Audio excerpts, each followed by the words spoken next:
And మీరు గూడా మంచి ఫ్రెండ్‌షిప్ ఉందా మీకు నందినికి? అవును. హ్మ్. నందిని కాలేజ్‌కొచ్చే ముందే వాళ్ళ అక్క మా అక్క వాళ్ళ ఫ్రెండ్.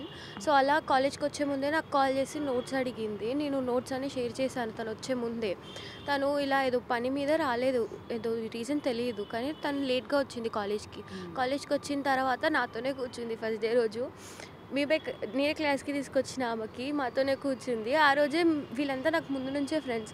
అలా నేను ఇంక అందరం పరిచయం అయ్యి అందరం ఒక 8 మెంబర్స్ దాకా ఉంటాము. కూర్చొని ఉంటాం ఎప్పుడు. తను చాలా యాక్టివ్‌గా ఉంటది. ఎప్పుడు నవ్వుతూ ఉంటది. ఆమె చాలా అల్లరి. ఇంట్లో చిన్నపిల్ల అల్లరి లాగానే ఉంటది. ఇంట్లో ఆమెను ఎట్లా చూసుకున్నారో మేము కూడా ఆమెను అట్లనే చూసుకున్నాం. హ్మ్. చాలా కేరింగ్‌గా ఎవ్రీథింగ్. ఆమె చాలా సెన్సిటివ్. చిన్నగా ఫ్రెండ్స్ ఏ అన్నా ఏడుస్తది. హ్మ్. ఆమె అట్లా అంత పెద్ద యాక్సిడెంట్ అయిందని మా ఫ్రెండ్ కాల్ చేసి అడిగింది. అడిగితే నిజంగానా అని చెప్పేసి మేము న్యూస్‌లో కొట్టంగానే న్యూస్‌లో వచ్చింది. తర్వాత వాళ్ళ అక్క నెంబర్‌కి కాల్ చేశా నేను వాళ్ళ సెకండ్ అక్క. కాల్ చేస్తే వాళ్ళ అక్క కాల్ ఎవరో పోలీస్ ఆమె ఎత్తారు చెవేలలో. ఎత్తి అవును బేటా అయింది ఇలా నిజంగానే అని అన్నది.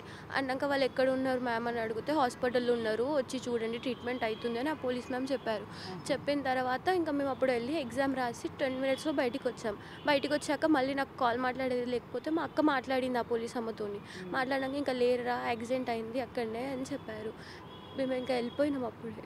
ఓకే. కానీ లాస్ట్ టైం కూడా చూడలేదు. సో, అంటే లాస్ట్ మీరు చూడ్డానికెళ్లారు.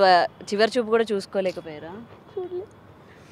అయితే దూరం వెళ్ళాము. ఒక 10 మినిట్స్‌లో తీసుకెళ్ళిపోయారు. మళ్ళీ చీకటయింది. అమ్మాయిలు చూడొద్దు అని ఇంకా మమ్మల్ని అటు లోపలికి వెళ్ళనివ్వలేరు.